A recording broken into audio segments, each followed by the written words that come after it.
45வது காரிகை. நாஸ்வாதயேத் சுகம் தத்ர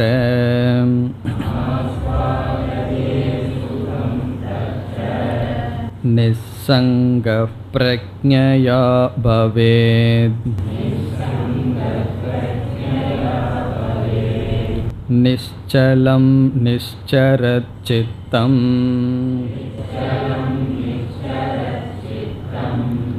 ஏகீகுர்யாத் பிரயத்னதஹ.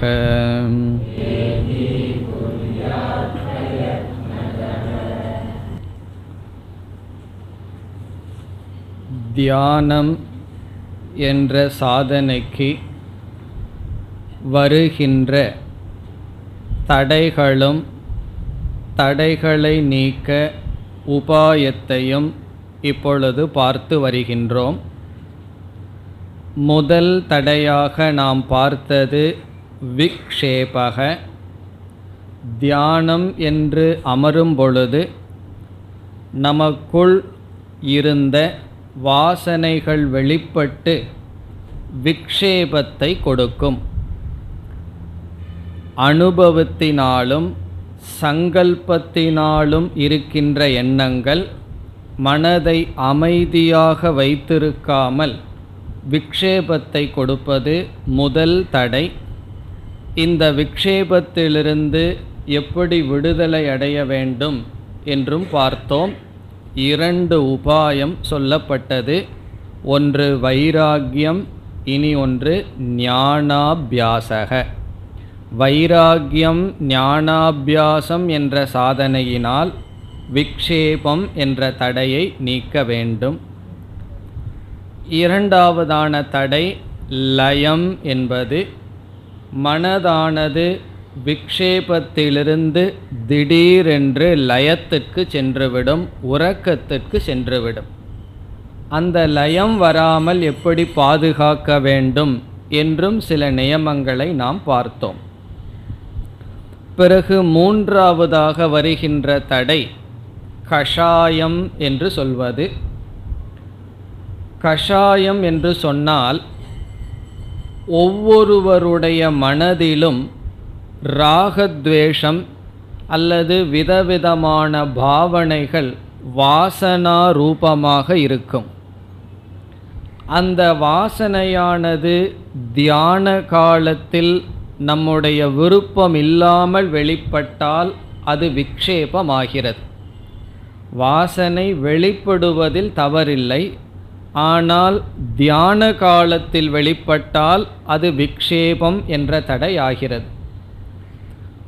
ஆனால் கஷாயம் என்று சொல்கின்ற நிலையில் வாசனை விக்ஷேபமாகவும் வெளிப்படவில்லை, அதே சமயத்தில் வாசனை மனதோடு சம்பந்தப்படாமலும் இல்லை.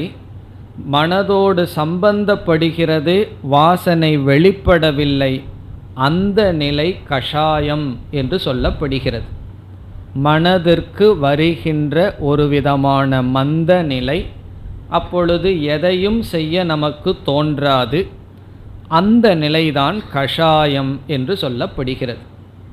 கஷாயம் என்கின்ற தடை வர வேண்டுமென்றால் சாதகன் அந்த அளவுக்கு தியானம் என்ற பயிற்சி செய்திருக்க வேண்டும்.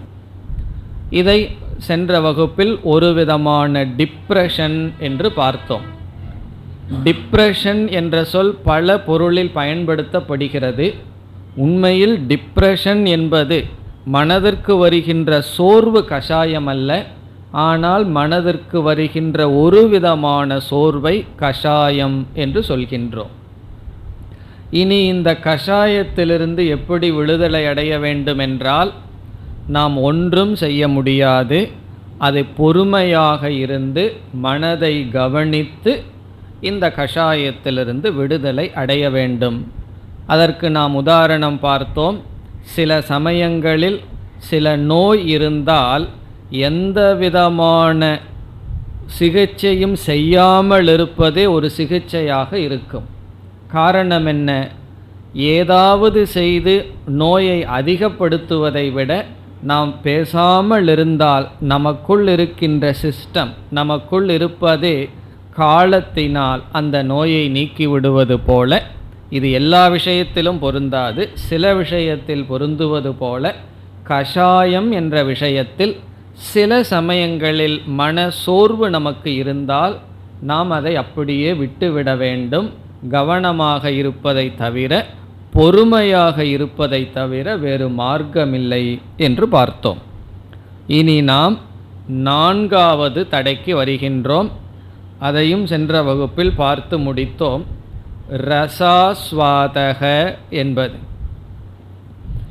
ரசாஸ்வாதக என்ற தடை கடைசி தடை அல்லது கடினமான, கடைசியில் ஒரு சாதகன் சந்திக்க வேண்டிய தடை. இந்த தடை என்னவென்றால், தியானம் என்கின்ற சாதனையை நாம் செய்து கொண்டிருக்கும் பொழுது மனதானது குவிக்கப்பட்டிருக்கும். எந்த ஒரு விஷயத்திலும், அது ஈஸ்வரனை குறித்ததாகலாம் அல்லது உலக சம்பந்தமாக இருக்கலாம், எந்த ஒரு விஷயத்தை குறித்து மனம் குவிக்கப்பட்டால் அப்பொழுது மனதில் இன்பம் தோன்றும், ஆனந்தம் இருக்கும். எந்த ஒரு விஷயத்தில் மனம் குவிக்கப்பட்டால் அந்த மனம் ஒரு விதமான உத்தமமான ஆனந்தத்தை அனுபவிக்கும். அந்த அனுபவத்திற்கும் நாம் அடிமையாகாமல் இருத்தல், அந்த இன்பத்திற்கு அடிமையாகாமல் இருத்தல் ரசாஸ்வாதம் என்று சொல்லப்படுகிறது. நாம் பரபிரம்ம விஷயத்தில் மனதை குவிக்கின்றோம். பரபிரம்ம எப்படிப்பட்டது என்றால் ஆத்மஸ்வரூபம் அல்லது சுகஸ்வரூபம். அந்த பரபிரம்மனே நானாக இருக்கின்றேன், இப்படிப்பட்ட எண்ணத்தில் நம்முடைய மனதை குவிக்கின்றோம். நிதித்தியாசனம் என்றால் நானே ஆனந்த சொரூபம் என்று. இந்த எண்ணத்தில் மனது குவியும் பொழுது இதனுடைய சைடு எஃபெக்ட், இதனுடைய பலனாக மனதில் ஒரு அமைதி, ஒரு ஆனந்தம் வரும். அந்த ஆனந்தத்தை நாம் சுகிக்க ஆரம்பித்தால், சுவைக்க ஆரம்பித்தால் என்ன ஏற்படும் என்றால், நான் ஆனந்த சொரூபம் என்ற ஞானத்திலிருந்து வீழ்ந்து விடுவோம். காரணம் என்ன? மனதில் வருகின்ற ஆனந்தத்தை அனுபவிக்கும் பொழுது நான் ஆனந்த ரூபமானவன் என்ற அறிவிலிருந்து வீழ்ந்து விடுவோம். இதைத்தான் நாம் சென்ற வகுப்பில் சாட்சி பாவத்திலிருந்து பிரமாத்ரு பாவத்திற்கு வந்து விடுவோம் என்று பார்த்தோம். நாம் இந்த உலகத்தை சற்று பார்த்தால், சிலர் இசையிலாகட்டும் நாடகத்திலாகட்டும் அதிகமான புகழை அடைந்திருப்பார்கள். இப்போ ஒரு உதாரணம் எடுத்துக்கொள்வோம். ஒரு நாதஸ்வர வித்வான் எடுத்துக்கொள்வோம். அவர் அதிக புகழை அடைந்து அதில் தேர்ச்சி பெற வேண்டுமென்றால் 10-20 வருடங்கள் மிக மிக அதிக காலத்தை பயன்படுத்தி அவர் மனதை ஒருமுகப்படுத்தி பயிற்சி செய்திருப்பார். நம் உதாரணம்தான் நாதேஸ்வரம் பார்க்கிற. அது எது வேண்டுமானாலும் இருக்கலாம். ஏதாவது ஒரு துறையில் நாம் மேலுக்கு வர வேண்டுமென்றால் அதிக காலம் அதற்காக பயிற்சி செய்திருப்போம். அப்படி பயிற்சி செய்திருக்கும் பொழுது என்ன நேரிட்டு இருக்கும் என்றால், நம்முடைய மனம் காலையிலிருந்து இரவு வரை அல்லது மாலை வரை குவிக்கப்பட்டு இருக்கும். சில பேர் இசை சொல்லி கொடுப்பவர்கள் 7 மணிக்கு ஆரம்பித்தா 12 மணி வரைக்கும் வகுப்பெடுத்து கொண்டிருப்பார்கள். எந்த விதமான விக்ஷேபமும் இல்லாமல் மனது குவிக்கப்பட்டு இருக்கும். பிறகு அவர்கள் பயிற்சியெல்லாம் முடித்ததற்கு பிறகு சமுதாயத்திற்குள் அந்த பயிற்சியினுடைய பலனை அனுபவிக்க ஆரம்பிப்பார்கள். ஒருவர் 10 வருஷம் நாதஸ்வரமோ மிருதங்கமோ படித்து பிறகு சமுதாயத்துக்குள்ளே அதை மற்றவர்கள் முன்னாடி காட்டும் பொழுது என்ன கிடைக்கும்? அவர்களுக்கு புகழ் பொருள் எல்லாம் கிடைக்கும். 10 வருடம் அவருடைய மனசு எப்படி இருந்தது என்றால், ஒரு குறிப்பிட்ட சாதனை செய்து கொண்டு மனம் குவிக்கப்பட்டு இருந்தது. அதற்கு பிறகு அவருக்கு மனதை குவிக்கும் வாய்ப்பு இல்லை. காரணம் என்ன? அடைய வேண்டிய சுகத்தை அடைந்து விட்டது. பிறகு என்னன்னா மனது விக்ஷேபமாக இருக்கும். அவர் ஒரு பயிற்சி செய்து கொண்டிருக்கும் பொழுது என்ன சுகத்தை அடைந்தாரோ அந்த சுகத்தை பயிற்சி செய்து முடிந்தவுடன் அடைந்திருக்க மாட்டார், அடைய முடியாது. காரணம் என்ன? ஒன்றை கவனமாக மனதை ஒருமுகப்படுத்தும் பொழுது ஒரு சுகம் இருந்திருக்கும். அந்த சுகத்தை அவர் எப்பொழுது இழப்பார்? புகழும் பொருளும் வந்திருக்கும் பொழுது அந்த சுகம் அவருக்கு இருக்காது. அதாவது மனதை குவிக்க வாய்ப்பு இல்லாத சமயத்தில் ஏற்கனவே அடைந்த சுகம் அந்த மனதிற்கு இருக்காது. அதனால்தான் அப்படிப்பட்டவர்களிடம் மது அருந்துதல் முதலிய பழக்கங்களை பார்க்கின்றோம். காரணம் என்ன? அவருக்கு மீண்டும் அந்த சுகத்தை அனுபவிக்க வேண்டும் என்ற ஆசை வருகின்றது. 10 வருஷமா ஒரு விதமான சுகத்தை அனுபவிச்சாச்சு, அவர்களை தெரியாமல் அனுபவித்திருக்கிறார்கள். அது படிப்பாகலாம், பிஹெச்டி பண்ணுறதாகலாம், எது வேண்டுமானாலும் ஆகலாம். ஒரு காரியத்தில் பல வருஷம் மனசை குவிச்சு அதில் வர்ற சுகத்தை அனுபவித்து விட்டால் அதற்கு பிறகு மனதை குவிப்பதற்கு வாய்ப்பில்லை என்றால் ஏதோ ஒரு விதத்தில் மனது அந்த சுகத்தை அனுபவிக்க வேண்டும் என்று மனதானது அவர்களை விட்டு விட்டு செல்கின்றது. அதனால தான் அதிகமான யாருக்கு வித்வத்துவம் இருக்கின்றதோ அவர்களிடம் சில விபரீதமான தவறான பழக்கங்களும் இருக்கும். இது எதை காட்டுகின்றது என்றால் ரசாஸ்வாதம் என்பதை காட்டுகின்றது. இதே நிலை வேதாந்தத்திற்குள் வருபவர்களுக்கும் வரலாம். தியானம் என்ற பயிற்சியை செய்து கொண்டே இருந்தால் மனம் அமைதிக்கும் அந்த சுகத்திற்கும் அடிமையாகிவிடும். அப்பொழுது தியானத்தினுடைய லட்சியத்துக்கு நாம் செல்ல மாட்டோம். ஆகவே இங்கு கௌடபாதர் என்ன சொல்றார்? தியானம் செய்யும் பொழுது மனம் அமைதியை அடைந்தால் அந்த அமைதியில் வருகின்ற சுகத்திலும் வைராகியம் தேவை. இதுதான் கடைசி வைராகியம். முதல்ல எதில் வைராகியம் வரணும்? உலகத்தில் வைராகியம் மனதை அமைதிப்படுத்தணும். கடைசியில் மனது அமைதியை அடைந்தவுடன் அந்த அமைதியிலும் வைராகியத்தை அடைய வேண்டும். முதல்ல சப்தத்திலிருந்து அசப்தத்துக்கு வர வேண்டும். சில பேர்த்துக்கு சப்தத்துக்குள் இருந்தால் தான் சந்தோஷமாக இருக்கும். அசப்தம்னா பயம் வந்துடும். மசானம் போல் இருக்கேன். ஒரு அம்மா வீட்டில் எல்லாம் சென்று விட்டார்கள், யாருமே இல்லை. டிவியை சத்தமாக போட்டு உட்கார்ந்து கொண்டு கிச்சனில் இருந்தார்கள். ஏன் நீங்கள் தான் டிவியை பார்க்கலையேன்னு சொன்னால், வீட்டில் யாரோ பேசிகிட்டு இருந்தால் தான் ஒரு நல்லா இருக்குது, யாருமே இல்லைன்னா மசானத்தை போல் இருக்குன்னு ஒரு பயம். அதனால் டிவி பார்க்கறதுக்கல்ல, வீட்டில் ஏதோ ஒரு சப்தம் இருக்கணும்னு முதல்ல நம்ம மனது சப்தத்துக்கு அடிமையாகி இருக்கிறது. பிறகு என்ன பயிற்சி பண்ணணும்? அசப்தத்துக்கு நம்மளுடைய மனதை பயிற்சி செய்ய வேண்டும். அது செஞ்சதற்கு பிறகு அதற்கும் அடிமையாக கூடாது. சப்தம் அசப்தம், அமைதி அமைதியின்மை இரண்டிலும் சமபாவனை ஞானத்தினால் அடைய வேண்டும். இப்பொழுது நாம் பார்ப்பது கடைசி நிலை. கடைசி நிலை மனதில் வருகின்ற சுகம் அமைதி, அதிலும் வைராகியத்தை அடைய வேண்டும். இங்கு கௌடபாதர் அங்கு வைராகியத்தை அடைய வேண்டுமென்றால் ஒரே ஒரு உபாயம், அது ஞானம் என்று கூறுகின்றார்.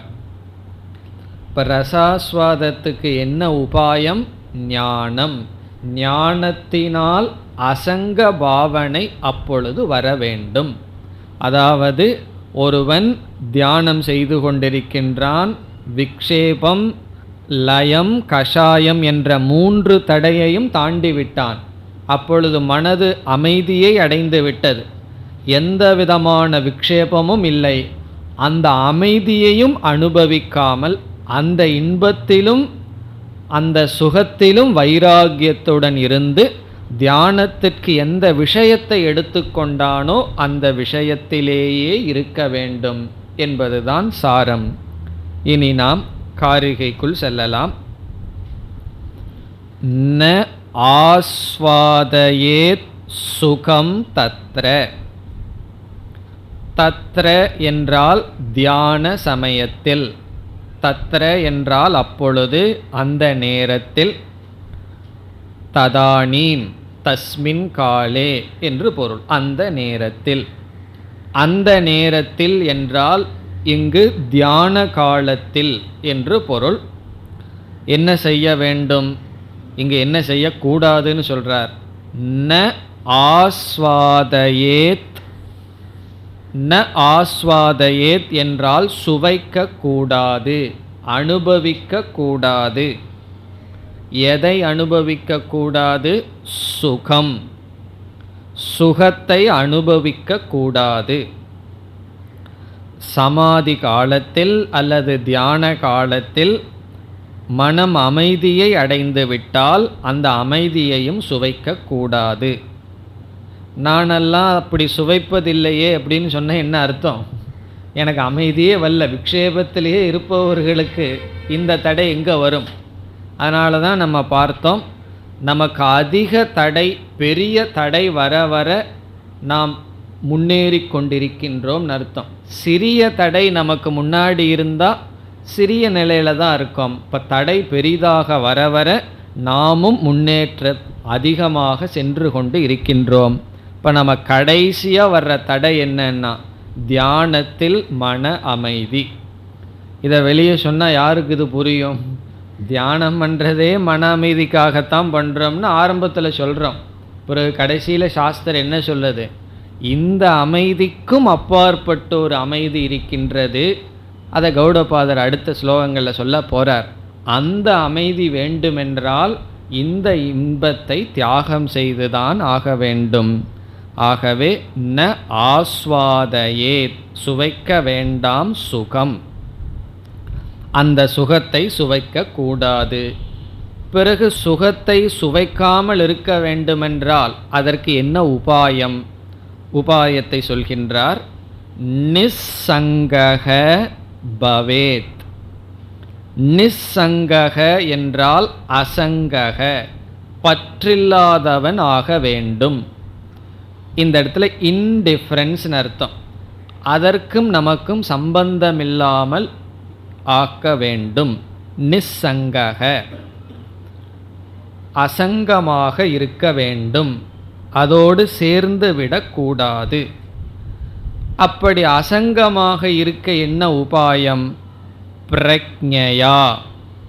இங்கு பிரக்ஞா என்றால் ஞானம், பிரக்ஞயா என்றால் விவேகத்தினால், அறிவினால். அறிவின் துணை கொண்டு அங்கும் அசங்கமாக இருக்க வேண்டும். இனி அடுத்த கேள்வி, எப்படிப்பட்ட அறிவு என்றால், இந்த மனது ஒருமுகப்படுத்தப்படுவதனால் வருகின்ற இன்பமும் வரையறுக்கப்பட்டது, அவித்யாஜன்யம், இதுவும் அழியக்கூடியது. மனது ஒருமுகப்படுத்தப்பட்டால் வருகின்ற சுகத்தையும் நான் சார்ந்திருக்க கூடாது. மனசு செயல்பட்டு இருந்தாலும் சரி, அமைதியாக இருந்தாலும் சரி, உறக்கத்தில் இருந்தாலும் சரி, நான் மனதிலிருந்து வேறுபட்ட ஆனந்த சுரூபமானவன்கிற ஞானத்தில் இருக்கணும். பிறகு நான் எதை சார்ந்திருக்க கூடாது? என்னுடைய மனதினுடைய அமைதியையும் சார்ந்திருக்க கூடாது. காரணம் என்ன? அதுவும் நிலையற்றது, தோற்றத்திற்கு உரியது, ஆகவே மாறும். இப்படிப்பட்ட ஞானத்தினால், மனது ஒருமுகப்படுத்தப்பட்டால் அதிலிருந்து வருகின்ற சுகமும் அனித்தியம் என்கின்ற ஞானத்தினால் நிஸ்ஸங்கக பவேத். இப்போ முதல் வரியுடன் இங்கு தியானத்துக்கு வருகின்ற 4 தடைகளும் அதற்கான உபாயமும் முடிவடைகின்றது. பிறகு இரண்டாவது வரியில் என்ன சொல்கின்றார்? இந்த 4 தடைகளும் மாறி மாறி நமக்கு வரும். எப்பொழுதெல்லாம் இந்த தடைகள் வருகிறதோ அப்பொழுதெல்லாம் அதற்கு தகுந்த முயற்சியுடன் தடைகளை நீக்கி மீண்டும் மீண்டும் முயற்சியில் ஈடுபட வேண்டும். எது போல என்றால், நம்ம பார்த்திருக்கோம் ஒரு பறவை, அந்த பறவை உதாரணம் போல நாம் முயற்சியில் ஈடுபட்டு கொண்டிருக்க வேண்டும். அதை இரண்டாவது வரியில் கூறுகின்றார். நிశ్చலம் நிశ్చரத் சித்தம்.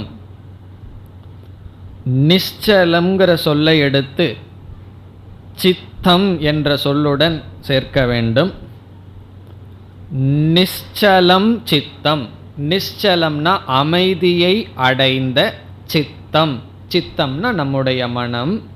நிశ్చலம், சலம்னா அசைதல், நிశ్చலம்னா அசைவற்று அமைதியுடன் கூடுகின்ற சித்தமானது நிశ్చலம் சித்தம். அடுத்த சொல் நிశ్చரத். நிశ్చலம் வேற, நிశ్చரத் வேற. இந்த இடத்துல நிశ్చரத் என்றால் வெளியே சென்றால், நிశ్చரத் என்றால் வெளியே மீண்டும் அலைந்தால். அமைதியான மனம் மீண்டும் அலைந்தால், வெளியே சென்றால், நிశ్చரத்னா வெளியே ஓடினால். நம்ம மனசு அமைதியாக இருந்துட்டுருக்கு, திடீர்னு வெளியே சென்றால் என்ன செய்ய வேண்டும்? ஏகீ குர்யாத். ஏகீ குர்யாத், ஒருமுகப்படுத்த வேண்டும். ஏகீ குர்யாத், ஒருமுகப்படுத்த வேண்டும். எப்படி? பிரயத்னதக. பிரயத்னதக என்றால் முயற்சியுடன்.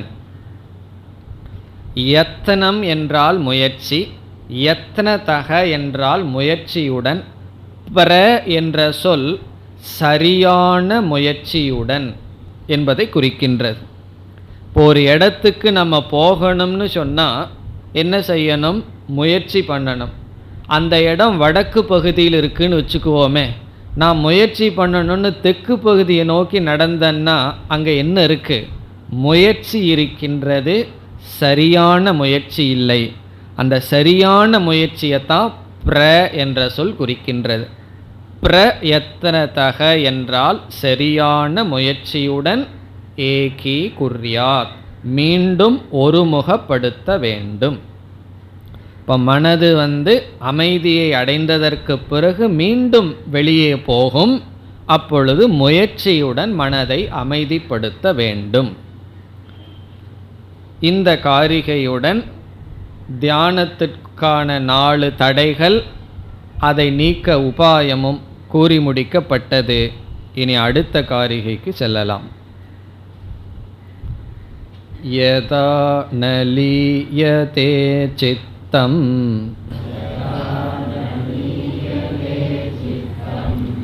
நச விக்ஷிப்யதே புனஹ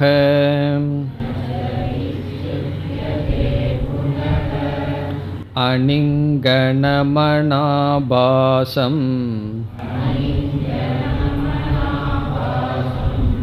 நிஷ்பன்னம் பிரம்ம தத்ததா.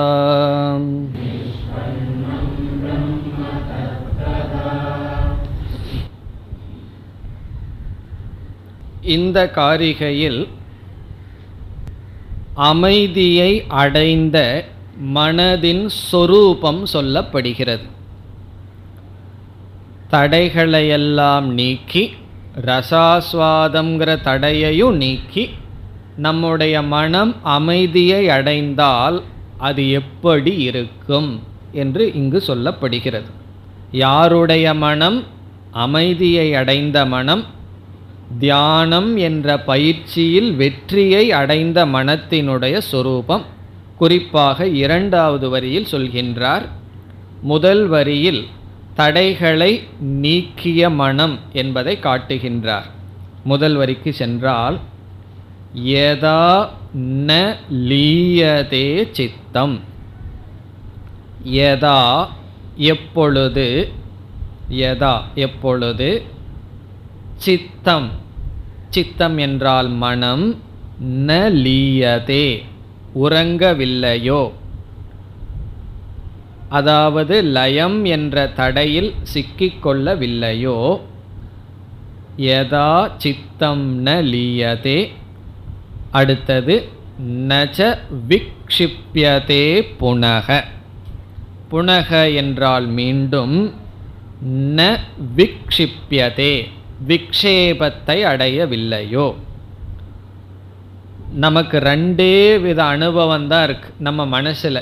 ஒன்றா விக்ஷேபம் பண்ணிகிட்டு இருக்கும், இல்லை அப்படின்னா தூங்கிட்டு இருக்கும். நான் தூங்கணும், இல்லைன்னா எதையாவது போட்டு அசைச்சிட்டு இருக்கணும், மனசில் ஏதாவது ஓடிட்டுருக்கும். இந்த ரெண்டும் எப்பொழுது இல்லையோ, உறக்கமும் இல்லை, அதே சமயத்தில் விக்ஷேபமும் இல்லை. இதில் லயக என்ற இடத்தில் கஷாயத்தையும் நாம் சேர்த்து புரிந்து கொள்ள வேண்டும். காரணம் என்னவென்றால், மனதில் வருகின்ற லயம் கஷாயம் இந்த இரண்டும் தமசினுடைய காரியம். தமோகுணத்தினுடைய வசப்படும் பொழுது லயம் அல்லது கஷாயத்தில் இருக்கும். கஷாயங்கிறதும் லயம்ங்கிறதும் தமசினுடைய காரியம். ஆகவே இங்கு லயம்ங்கிற சொல்லுடன் கஷாயத்தையும் சேர்த்தி கொள்ள வேண்டும். ஆகவே எப்பொழுது மனது கஷாயத்துடனும் இல்லையோ லயத்துடனும் இல்லையோ. இனி அடுத்தது ந விக்ஷிப்யதேங்கிற இடத்தில் விக்ஷேபத்தையும் ரசாஸ்வாதத்தையும் சேர்த்தி கொள்ள வேண்டும். காரணம், விக்ஷேபம் ரசாஸ்வாதம் இரண்டும் ரஜோகுணத்தினுடைய காரியம். விக்ஷேபம்ங்கிறது கர்த்தா, ரசாஸ்வாதம்ங்கிறது போக்தா. இது ரஜோகுணத்தினுடைய காரியம். ஆகவே விக்ஷேபமும் ரசாஸ்வாதமும் ஒரு செட், ரெண்டு ரஜஸிலிருந்து வருவது. மனது ரஜோகுணத்தினுடைய வசத்திலிருந்தால் ஒன்றா விக்ஷேபமோ ரசாஸ்வாதமோ, தமோ குணத்திலிருந்தால் கஷாயமோ அல்லது உறக்கமோ. ந விக்ஷிப்யதே புனக. இப்போ முதல் வரியில் என்ன சொல்லியிருக்கார்? 4 தடைகளும் எப்பொழுது நமக்கு இல்லையோ, ஒரு சாதகன் தாண்டி விட்டானோ. இனி இரண்டாவது வரியில் அப்படிப்பட்ட மனதை கௌடபாதர் வர்ணிக்கின்றார். அணிங்கனம் இரண்டாவது வரி. இதெல்லாம் அந்த மனதினுடைய வர்ணனை. அணிங்கனம். அணிங்கனம் என்பது உதாரணத்துடன் வர்ணிக்கின்றார். பகவான் கீதையில் 6வது அத்தியாயத்தில் கொடுத்த உதாரணத்தையே இங்கு கௌடபாதர் கொடுக்கின்றார். அங்கு என்ன கொடுத்தார்? ஒரு தீபமானது காற்றில்லாத இடத்தில் வைத்திருந்தால் அந்த தீபம் எப்படி அசையாது இருக்குமோ அதுபோல் என்று பகவான் கொடுத்ததைத்தான் இங்கு சொல்கின்றார். இங்கனம் என்றால் அசைதல். இங்கதே நேங்கதே சோபமா ஸ்மிருதான்னு பகவான் சொல்றார். இங்கனம் என்றால் சுடர், ஜோதியானது அதற்கும் இதற்கும் அசைந்து கொண்டிருப்பது இங்கனம். அணிங்கனம் என்றால் அசையாது இருத்தல். சுடரானது அசையாது இருத்தல் போல நம்ம மனதை ஒரு தீபத்தினுடைய சுடருக்கு உதாரணமாக சொல்லப்படுகின்றது. அந்த சுடருக்கு கொஞ்சம் காற்று வந்தாலும் என்னாகும்? அதற்கு இதற்கும் ஆடிட்டுருக்கும். அதுபோல் நம்ம ராகத்வேஷங்கள்ங்கிற வாசனையினால் மனது என்னைக்கும் ஆடிக்கொண்டே இருக்கின்றது. காற்றில்லாத இடத்தில், முழுமையாக காற்றில்லாத இடம் கிடையாது, அதாவது காற்றினால் தாக்கப்படாத இடத்தில் வைக்கப்பட்டால் எப்படி அசையாது ஒரு நேர்கோடு போல் இருக்குமோ அப்படி இருக்கும் என்று சொல்கின்றார். அணிங்கனம் என்றால் உதாரணத்துடன் சொல்கின்றார், அதற்கும் இதற்கும் அசைவற்று இருக்கின்றது. பிறகு அடுத்தது எப்படி இருக்கும்? அனாபாசம். அனாபாசம் என்றால் எந்த விஷயத்தையும் அது கிரகிக்காமல் இருக்கும், எந்த விஷயத்தோடும் சம்பந்தப்படாமல் இருக்கும். அப்பொழுது ஆபாசம் என்றால் இங்கு விஷயத்தோடு சம்பந்தப்படுதல். உதாரணமாக நாம் இந்த புஸ்தகத்தை பார்க்கும் பொழுது மனதானது புஸ்தகத்தினுடைய ஆபாசத்தை அடைந்து விடுகிறது. ஆபாசம்னா ரூபம்னு அர்த்தம். ஒரு மைக்கை பார்த்தா மைக்கினுடைய ரூபத்தை மனது அடைகிறது. இப்படி விதவிதமான விஷயங்களினுடைய ரூபத்தை மனசு அடைந்து கொண்டு இருக்கிறது. இந்த விஷயத்தை நம்ம கண்ணு மூலியமாக பார்க்கணுங்கிற அவசியம் கிடையாது. கண்ணை மூடி உட்கார்ந்தா தான் பார்க்காத விஷயங்களெல்லாம் மனசுக்குள்ளே வந்துட்டு இருக்கும். Out of sight need not be out of mind என்று சொல்லப்படுகிறது. கண்ணுக்கு முன்னாடி இல்லாட்டியும் கூட அது மனதில் விதவிதமான எண்ணங்கள் ஆபாசத்துடன் இருக்கின்றது. தமிழில் சொல்கிற ஆபாசங்கிற அர்த்தம் கிடையாது. இங்கே ஆபாசம்னா விதவிதமான உருவங்களை மனது எடுத்து கொண்டிருக்கின்றது. ஆனால் இங்கு இருக்கின்ற மனம் எப்படி? அனாபாசம், எந்த உருவத்திலும் அது சம்பந்தப்படவில்லை. பிறகு எதில் தான் மனசு இருக்கும்? எந்த உருவத்திலையும் மனசு இல்லை அப்படின்னா கடைசியில் மனசு யாரோட சம்பந்தப்பட்டு தான் இருக்கும்? அதை அடுத்ததில் சொல்கிறார், நிஷ்பன்னம் பிரம்ம. பிரம்ம நிஷ்பன்னம், பிரம்ம ரூபமாக இருக்கின்றது. நிஷ்பன்னம் பிரம்ம தத் ததா. இந்த ததாங்கிற சொல்ல எடுத்து ரெண்டாவது வரி முதல்ல போடணும். ததானா அப்பொழுது. எப்பொழுதுன்னு ஆரம்பித்தார். எப்பொழுது 4 தடைகளும் இல்லையோ அப்போ ரெண்டாவது வரியில் கடைசி சொல் அப்பொழுது. ததுன்னு ஒரு சொல் இருக்கு, கடைசிக்கு முன்னத்த சொல் தது என்றால் மனம். அப்பொழுது அந்த மனமானது எப்படி இருக்கின்றது? அணிங்கனம், எந்த அந்த பிரம்ம ரூபமாக மனசு இருக்கும் பொழுது அந்த மனசுக்குள்ளே என்ன இருக்கும், எப்படி இருக்குங்கிறது நமக்கு அதை தெரிஞ்சுக்கணும்னு ஆசை உடனே வரும். ஏன்னா இங்கே குறைவாகத்தான 2 சொல்லுதான விளக்கி இருக்கார். எதை? நம்முடைய மனசு. நம்முடைய மனசுனா எப்படிப்பட்ட மனம்? இந்த 4 தடைகளையும் தாண்டி இருக்கின்ற மனதை விளக்கி இருக்கின்றார். அப்பொழுது அசைவற்று இருக்கும், விஷயாகாரம் இல்லாமல் இருக்கும், பிரம்ம ரூபமாக இருக்கும்னு சொன்னார். பிறகு அடுத்த காரிகையில் என்ன சொல்றார்? அப்படிப்பட்ட மனசுக்குள்ள என்ன பலன் அனுபவிக்கப்படுகிறது என்று இந்த நிதித்தியாசனம் என்கின்ற தலைப்பை அடுத்த காரிகையில் முடிக்கின்றார். எப்படி முடிக்கின்றார்?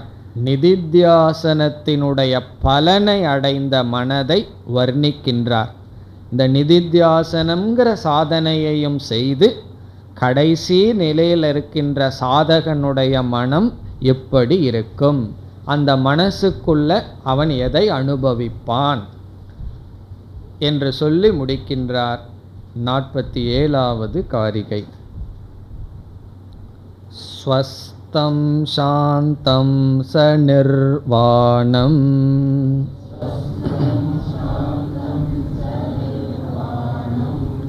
அகத்யம் சுகமுத்தமம்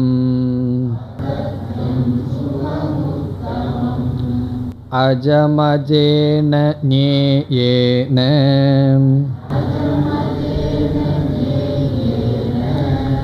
சர்வஜ்ஞம் பரிசக்ஷதே.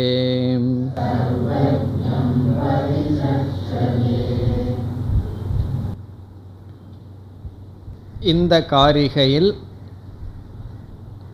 நிதித்தியாசனம் என்ற சாதனையையும் செய்த சாதகன் எப்படிப்பட்ட மனநிலையில் இருக்கின்றான்? ரொம்ப அழகான காரிகை.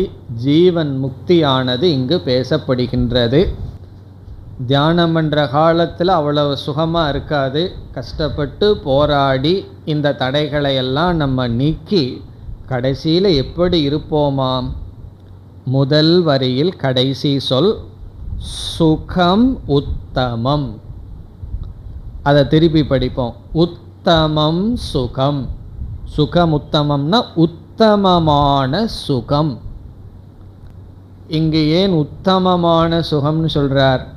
மீதி சுகமெல்லாம் அதமமான சுகம், கீழான சுகம், சிற்றின்பம்னு நம்ம தமிழில் சொல்கிறோம். உத்தமம் சுகம்னா பேரின்பம், மேலான இன்பம். இப்போ மனது எப்படி இருக்கும்? உத்தமமான சுகத்தில் இருக்கும். இந்த உத்தமமான சுகத்தை அனுபவிக்கணும்னா கீழான சுகத்தை நம்ம தியாகம் செய்தாக வேண்டும். ஏஹி சம்ஸ்பர்ஷஜா போகாகா துக்க யோனய ஏவத்தேன்னு சொல்கிறார். சம்ஸ்பர்ஷ போகங்களெல்லாம் அந்த நேரத்தில் சுகமாக இருக்கும், பிறகு துக்கத்துக்கு காரணம். இங்கு உத்தமமான சுகம். இந்த உத்தமமான சுகம்ங்கிறதைத்தான் மற்ற சொற்களெல்லாம் விளக்குகின்றது. ஆகவே இந்த காரிகையில் இருக்கின்ற அனைத்து சொற்களும் மனதில் இருக்கின்ற மேலான சுகத்தை விளக்குகின்றது. இந்த சுகத்தினுடைய விளக்கத்தை இப்பொழுது பார்க்கின்றோம். இனி முதல் சொல் ஸ்வஸ்தம். ஸ்வஸ்தம் என்றால் தன்னிடத்தில் இருப்பது. ஸ்வ என்றால் தன்னிடம், ஸ்தம் என்றால் இருத்தல், ஸ்வஸ்தம் என்றால் தன்னிடத்திலிருந்து வருதல், தன்னிடத்திலேயே இருத்தல். ஸ்வாத்மரூபேன ஸ்திதம், தன் சொரூபமாக இருத்தல். நம்ம ஒருவர் இன்பத்தை அனுபவிச்சுட்டு இருக்காருன்னு வச்சுக்குவோமே, சந்தோஷமாக இருக்காருன்னா நம்ம காரணத்தை கேட்போம். ஏன் இவ்வளவு சந்தோஷமாக இருக்கீர்கள், முகம்பூரா பல்லாக இருக்கே அப்படின்னு சொல்லுவோம். உடனே அவர் ஏதாவது காரணம் சொல்லுவார். எனக்கு இது வந்திருக்கு, அது வந்திருக்கு, இதை நான் வாங்கிட்டேன், அதனால் சந்தோஷமாக இருக்கேன். ஞானியும் சந்தோஷமாக இருப்பான். அவங்கிட்ட போய் நீ ஏன் சந்தோஷமாக இருக்கீன்னு கேட்டால் அதுக்கு பதிலே சொல்ல முடியாது. காரணம் என்ன? வேறு விதமாக என்னால் இருக்க முடியாது. இப்போ ஸ்வஸ்தம் என்றால் எதையும் சாராமல் தன்னிடத்தில் இருத்தல். அப்போ நம்ம பிரிச்சிடலாம். நமக்கு அப்பாற்பட்ட ஒன்றிலிருந்து இன்பம் வந்தால் அதெல்லாம் கீழான சுகம். நம்மிடத்திலிருந்தே எதையும் சாராமல் மனதிற்கு வருகின்ற இன்பம் உத்தமம் சுகம். இப்படி நம்மிடத்திலிருந்தே எந்த விஷயத்தையும் பொருள்களையும் சூழ்நிலைகளையும் மனிதர்களையும் சாராமல் வரும் இன்பத்தை அடைய வேண்டுமென்றால் அவ்வளவு சுலபம் கிடையாது. இங்கு சொன்ன சாதனைகளினுடைய இறுதி பலன் ஸ்வஸ்தம். இனி அடுத்த சொல் சாந்தம். சாந்தம் என்பது அமைதி, அதாவது துக்கம் அற்றது என்று பொருள். சாந்தம்ங்கிறதுக்கு பல அர்த்தம் இருக்குது. ஒரு பொருள் என்னவென்றால் நிவிருத்தம்னு ஒரு பொருள் இருக்குது, சென்று விட்டது என்று பொருள். இப்போ நெருப்பு எரிஞ்சிட்ருக்குதுன்னு சொன்னால் அதை அணைச்சிட்டோம்னா என்ன சொல்லலாம்? நெருப்பு சாந்தி ஆயிடுதுன்னு சொல்லுவோம். சில பேர் இறந்துட்டாவே சொல்லுவார்கள் அவர் சாந்தி ஆயிட்டார், அமைதியை அடைந்து விட்டார், சென்று விட்டார்னு ஒரு அர்த்தம். இந்த இடத்துல சாந்தம்ங்கிறதுக்கு விளக்காசிரியர் சொல்கிறார்கள், எல்லா விதமான அனர்த்தங்களும் சாந்தி ஆகிவிட்டது. அனர்த்தம்னு என்ன? துக்கங்கள். எல்லா விதமான துயரங்களும் அமைதியை சாந்தியை அடைந்து விட்டது. எப்பொழுது? யாரிடத்தில்? நிதித்தியாசனத்தினுடைய பல அவஸ்தையில். சாந்தம். பிறகு சநிர்வாணம். நிர்வாணம் என்ற சொல்லுக்கு மோக்ஷம் என்று பொருள். நிர்வாணம் என்றால் மோக்ஷம். இது நம்ம வேதாந்தத்தில் பயன்படுத்துகிற சொல்லு தான். புத்த மதத்தில் அதிகமாக பயன்படுத்துவார்கள். நிர்வாணம் என்றால் மோக்ஷம், கைவல்யம், அது மட்டும் இருத்தல் என்று பொருள். இங்கே சநிர்வாணம் என்றால் மோக்ஷஸ்வரூபமானது, மோக்ஷத்திலிருந்து வேறுபடாதது என்று பொருள். என்ன உத்தமம் சுகம்னு சொல்கிறோம். நாம் எத்தனையோ சுகத்தை அனுபவிக்கிறோமே, இந்த சுகம் மோக்ஷத்திலிருந்து வேறுபட்டதா என்றால் இதுதான் மோக்ஷம், மோக்ஷத்துடன் கூடியது. சநிர்வாணம் என்றால் மோக்ஷஸ்வரூபமானது, மோக்ஷத்திலிருந்து வேறுபடாதது என்று பொருள். இப்போ இதிலிருந்து ஆசிரியர் இங்கு பேசப்படுற சுகம் நம்ம ஒரு பொருளை அனுபவிக்கிறதுனால வர்ற சுகத்தை சொல்லலை, மோக்ஷரூபமான சுகத்தை சொல்கின்றார். சரி, இந்த சுகத்தை தான் வாயில சொல்லி விளக்க முடியுமா என்றால் அடுத்த சொல் அகத்தியம். அகத்தியம் என்றால் வாயால் விளக்க முடியாது. அகத்தியம். கதனம்னு சொன்னால் சொல்கிறது, அகத்தியம்னா சொல்ல முடியாது.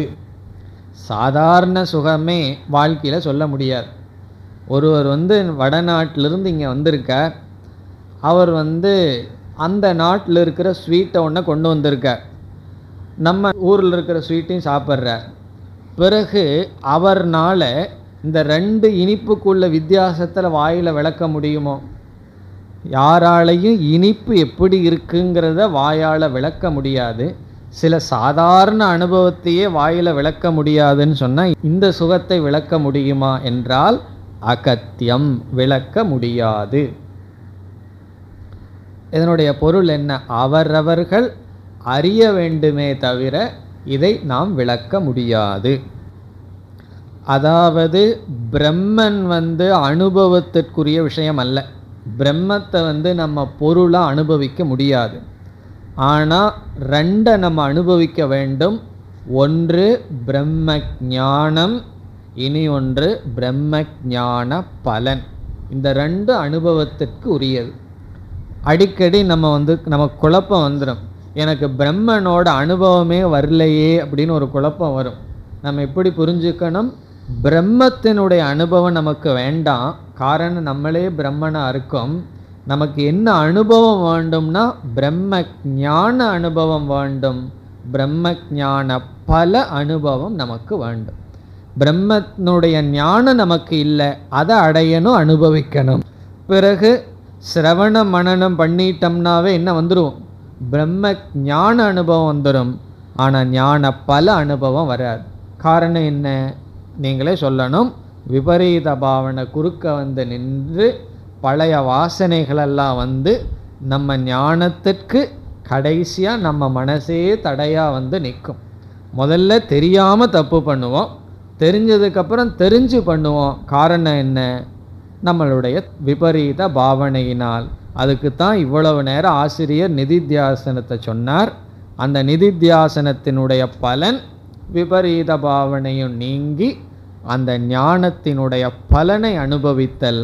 அதனால் இங்கு சொல்கிறார், அது அவரவர்கள் புத்தியில் அனுபவிக்கணுமே தவிர அகத்தியம், இது இப்படித்தான்னு சொல்ல முடியாது. இப்போ இவர் என்ன செய்கிறார்? சொல்ல முடியாதுன்னு சொல்கிறாரே தவிர அதை அவர் சொல்லிவிடவில்லை. பிறகு இரண்டாவது வரி. இப்போ முதல் வரியில் நம்ம முதல்ல உத்தமம் சுகம்ங்கிறத எடுத்துக்கணும். அந்த உத்தமம் சுகத்தினுடைய விளக்கம்தான் ஸ்வஸ்தம், சாந்தம், சநிர்வாணம், அகத்தியம். இனி அடுத்தது அஜம்.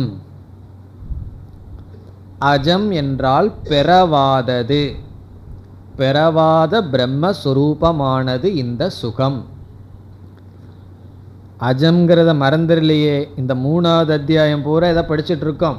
அஜாதிவாதத்தை தான் பார்க்குறோம். பிரம்ம அஜம், பிரம்ம பிறக்கலைங்கிறத தான் படிச்சுட்டு வந்தோம். இப்போ அஜம் என்றால் இது பிறக்காதது.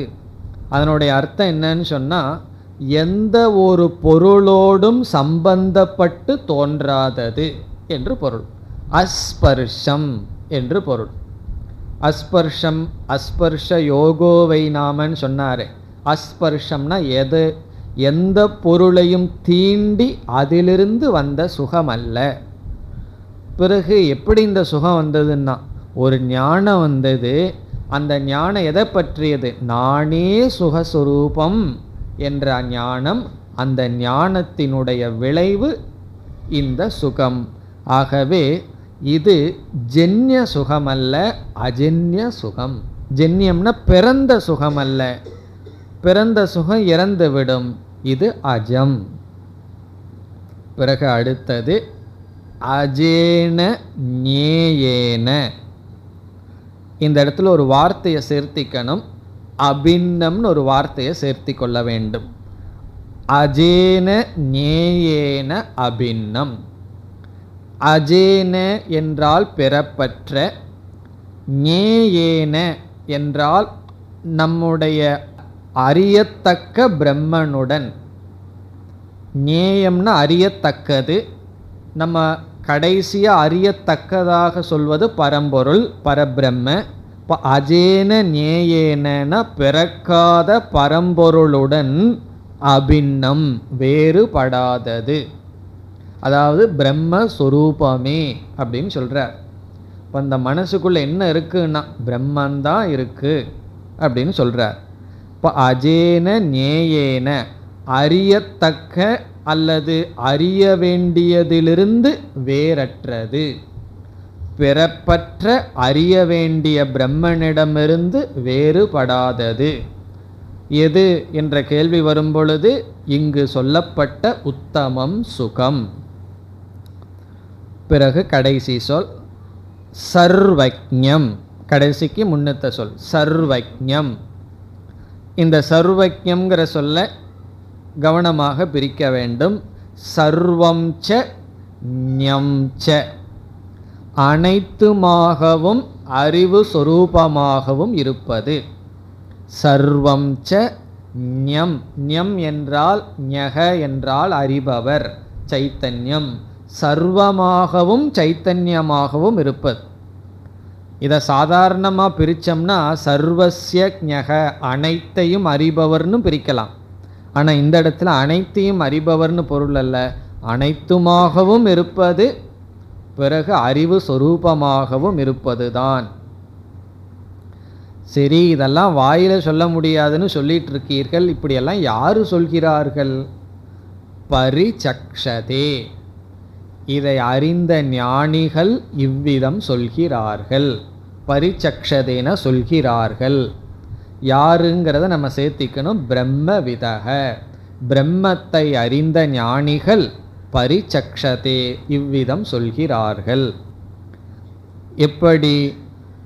எல்லா சாதனையையும் செய்து அந்த இறுதி பலன் கடைசியாக நமக்கு நம்முடைய மனசில் என்ன இருக்கும், அந்த மனசு எப்படி இருக்கும்னு சொன்னால் இப்படி இருக்கும். உத்தமமான சுகத்துடன் தன்னிடத்திலேயே இருப்பான். இதைத்தானே பகவான் எப்படி சொல்லியிருக்கார்? ஆத்மன்யேவ ஆத்மனா துஷ்டக, தன்னிடத்திலேயே மகிழ்ந்திருப்பான். எல்லா விதமான அனர்த்தத்திலிருந்தும் விடுதலையடைந்து மோக்ஷரூபமாக பிறப்பற்ற அறிய வேண்டிய பிரம்மத்திடமிருந்து வேறில்லாத அனைத்துமாகவும் அறிவு சொரூபமாகவும் இருப்பது என்று பரிசக்ஷதே. பரிசக்ஷதேன கூறுகிறார்கள். இதை அறிந்த ஞானிகள் கூறுகிறார்கள். இந்த காரிகையுடன் நிதித்தியாசனம் என்ற தலைப்பு முடிகிறது. எப்பொழுது ஆரம்பித்தது? 31வது காரிகையில் ஆரம்பித்தது. 47 வரை நிதித்தியாசனம். இனி கடைசி காரிகையில் முடிவுரை செய்கின்றார். 48.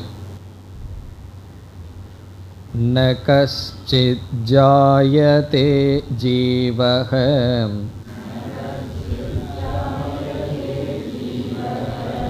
சம்பவோஸ்ய ந வித்யதே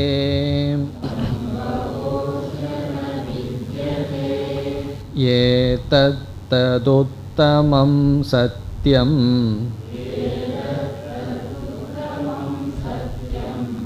யத்ர கிஞ்சித் ந ஜாயதே.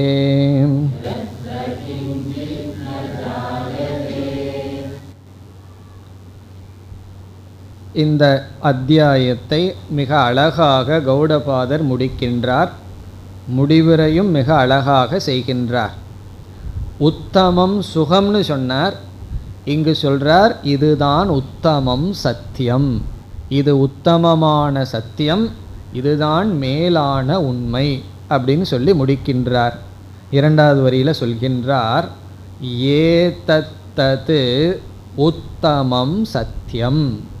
உத்தமம்னா மேலான சத்தியம், மீதியெல்லாம் என்னன்னா கீழான சத்தியம். ஏதத் என்றால் இந்த, தது என்றால் அந்த. இப்போ இதுவரைக்கும் நம்ம சொன்னமே அந்த சொன்ன தத்துவம் ஏதத்ததுங்கிறது பிரம்மத்தை குறிக்கின்றது. ஏதத்தது பிரம்ம உத்தமம் சத்தியம். பிறகு அந்த உத்தமம் சத்தியம்ங்கிறதான் மற்ற சொற்களில் விளக்குகின்றார். இனி முதல் பகுதிக்கு சென்றால் ந கஷ்சித் ஜாயதே ஜீவக. கஷ்சித் ஜீவக, எந்த ஜீவனும், கஷ்சித்னா எந்த, ஜீவனும், ஜீவக ந ஜாயதே, எந்த ஜீவனும் பிறக்கவில்லை, யாருமே பிறக்கவில்லை. நம்ம மறந்துடலையே, இந்த முழு அத்தியாயத்திலேயே எதை பார்த்துட்ருக்கோம்? எதுவும் பிறக்கலைங்கிறத பார்த்துட்ருக்கோம். இந்த உலகம்னு ஒன்று இருந்தாத்தேன அதை பற்றி ஏதாவது பேசுகிறதுக்கு, அது பிறந்திருந்தா தேன அதை பற்றி ஏதாவது பேசுறதுக்கு. ஜீவன் ஒன்றை இருந்திருந்தா பிறந்திருந்தா தேன அவனை பற்றி பேசுவதற்கு. ஆகவே கஷ்டித் ஜீவக ந ஜாயதே. காரணம் என்ன? அவன் பிறக்கணும்னு சொன்னால் அதற்கு ஒரு காரணமும் இல்லை அப்படின்னு சொல்கிறார். சம்பவக அஸ்ய ந வித்யதே. அஸ்யன அஸ்ய ஜீவஸ்ய, இந்த ஜீவனுக்கு, அஸ்ய இவனுக்கு, இவனுக்குனா ஜீவனுக்கு, சம்பவக, இந்த இடத்துல சம்பவகன காரணம், ந வித்யதே இல்லை, இந்த ஜீவனுக்கு காரணம் இல்லை. இந்த ஜீவனுக்கு காரணமும் இல்லை, எந்த ஜீவனும் பிறக்கவில்லை. பிறகு கடைசி பகுதி, யத்ர கிஞ்சித் ந ஜாயதே.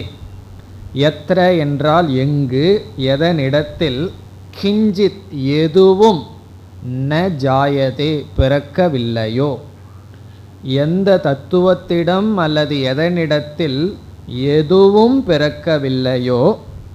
பிறகு இரண்டாவது வரியில் முதல் பகுதிக்கு போகணும். ஏதத்தது உத்தமம் சத்தியம், அதுதான் உத்தமமான சத்தியம். எங்கு எதுவுமே தோன்றவில்லையோ அதுதான் உத்தமமான சத்தியம். அதாவது பிரம்மன் எதற்கும் நிமித்த காரணமும் உபாதான காரணமும் அல்ல. பிரம்மன்கிற ஒரு தத்துவம் எதற்கும் உபாதான காரணமும் அல்ல, எதற்கும் நிமித்த காரணமும் அல்ல. அது முதல் கருத்து. இரண்டாவது கருத்து என்னவென்றால், பிரம்மனுக்கு நிமித்த காரணமும் உபாதான காரணமும் இல்லை. இந்த ரெண்டுக்குள்ள வேறுபாடு புரிகின்றதோ? முதல் கருத்து பிரம்மன் எதற்கும் நிமித்த காரணமாகவும் உபாதான காரணமாகவும் இல்லை. எந்த ஒன்றுக்கும் பிரம்மன் காரணமாக இல்லை. ஒன்றை தோற்று வைப்பதற்கு ரெண்டு காரணம் இருக்கணும், நிமித்த காரணம் உபாதான காரணம். அது பிரம்மன் அல்ல. சரி, பிரம்மன் எதற்கும் காரணம் இல்லை, பிரம்மனுக்கு காரணம் இருக்கலாம் அல்லவா? அந்த பிரம்மனுடைய தோற்றத்திற்கு காரணம் இருக்கலாம் அல்லவான்னா இரண்டாவது கருத்து. பிரம்மத்திற்கு நிமித்த காரணமும் இல்லை, உபாதான காரணமும் இல்லை. அப்படின்னு என்ன ஆகுது?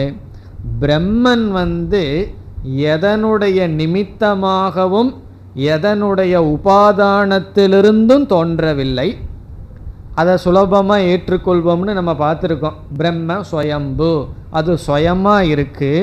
பிரம்மனுடைய இருப்புக்கு, பிரம்மனை அஜாதின்னு சொன்னோம்னா பிரம்மன் இருக்கிறதுக்கு எதுவுமே காரணமல்லங்கிறத ஏற்றுக்குவோம். பிறகு எதை ஏற்றுக்கொள்வது கடினம்? பிரம்மத்திடமிருந்து எதுவும் வரலை, பிரம்மனும் எதனிடமிருந்தும் வரல, பிரம்மத்திடமிருந்து எதுவும் வரவில்லை. அதுதான் அஜாதி. இப்போ நம்ம இந்த உலகத்தை பார்த்துட்டு இருக்கிறோமே, அது என்ன? இவ்வளவு நேரம் மனசை கட்டுப்படுத்தணும்னு சொன்னீர்களே, அப்போ இந்த இடத்துல ஒரு விளக்காசிரியர் கேட்குறார், கட்டுப்படுத்துபவன் கட்டுப்படுத்தப்படும் பொருள், படைப்பவன் படைக்கப்படுவது, பிறகு தியானம் செய்பவன் தியானம் செய்யப்படுகின்ற பொருள், இப்படியெல்லாம் பேதம் இருக்கே என்றால், ஏற்கனவே சொல்லியிருக்கார், உபாயக சோவதாராய. இந்த பேதங்களெல்லாம் உபாயமே தவிர, அவைகள் சாதனைகளே தவிர, எதை புரிஞ்சுக்கிறதுக்கு சாதனை? இவைகளெல்லாம் இல்லை. இப்போ மனசு இல்லைன்னு புரிஞ்சுக்கிறதுக்கு மனசு ஒரு சாதனை. ஆகவே உத்தமம் சத்தியம்னு சொல்லிட்டார். இது எனக்கு புரியலையே, இது பொய்ன்னு சொன்னால் இந்த உத்தமம் சத்தியம் புரியவில்லை என்று பொருள். ஆகவே இங்கே எப்படி முடிவுரை செய்கின்றார்?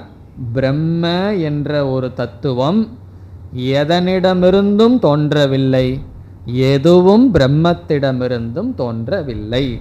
இந்த அறிவில் இருத்தல் தான் உத்தம ஞானம். என்ன அறிவு? பிரம்மனிடமிருந்து எதுவும் வரல, பிரம்மனும் எதனிடமிருந்து வரலைங்கிற ஞானம் உத்தமம் ஞானம். வேறொரு வார்த்தை சொன்னால் உங்களுக்கு புரிஞ்சிடும். பராவித்யா. ஒரு உபனிஷத்தில் என்ன சொல்லியிருக்கு? அபராவித்யா பராவித்யான்னு பிரிச்சிருக்கு. பராவித்யாங்கிறது இதுதான். அப்போ நம்ம 3 உத்தமம் சொல்லலாம். உத்தமமான சத்தியம், உத்தமமான உண்மை இந்த பிரம்மத்தை இப்படி புரிந்து கொள்வது. இப்படி புரிந்து கொள்வது உத்தமமான ஞானம். இதனுடைய பலன் சென்ற காரிகையில் சொன்ன உத்தமமான சுகம். இப்போ உத்தமம் சத்தியம், உத்தமம் ஞானம், உத்தமம் சுகம்னு 3 இருக்கு. பிரம்மத்தை பற்றிய ஞானம், பிரம்ம ஞான பலன், இது எல்லாமே ஒரே நேர்கோட்டில் வரும். இதில் ஏதோ ஒன்று உத்தமத்திலிருந்து கீழே இறங்கிடுதுன்னு சொன்னால் அந்த 3ஐயும் பிடிக்க முடியாது. உத்தமமான பிரம்மத்தை நம்ம புரிஞ்சிட்டோம்னு சொன்னால் அதுதான் உத்தமமான ஞானம். உத்தமமான ஞானத்தினுடைய பலன் உத்தமமான சுகம் என்பதுடன் இந்த காரிகையை முடிக்கின்றார். இதோடு நாம் 3வது அத்தியாயத்தையும் முடிக்கின்றோம். இனி ஒரு அத்தியாயம், 4வது அத்தியாயம் இருக்கின்றது. 2வது அத்தியாயத்தில் என்ன செய்தார்? ஜெகத் மித்யா வைதத்யம் என்று நிரூபித்தார். 3வது அத்தியாயத்தில் பிரம்ம அத்வைதம் என்று நிரூபித்தார். அதனால தான் இதற்கு அத்வைத பிரகரணம் என்று பெயர். ஆனாலும் இறுதியில் என்ன செய்தார்? நிதித்தியாசனங்கிறத பற்றி பேசினார். இனி நாம் அடுத்த வகுப்பில் அடுத்த அத்தியாயத்திற்கு செல்லலாம். ஓம் பூர்ணமத பூர்ணமிதம் பூர்ணாத் பூர்ணமுதச்யதே பூர்ணஸ்ய பூர்ணமாதாய பூர்ணமேவாவசிஷ்யதே. ஓம் சாந்தி சாந்தி சாந்தி.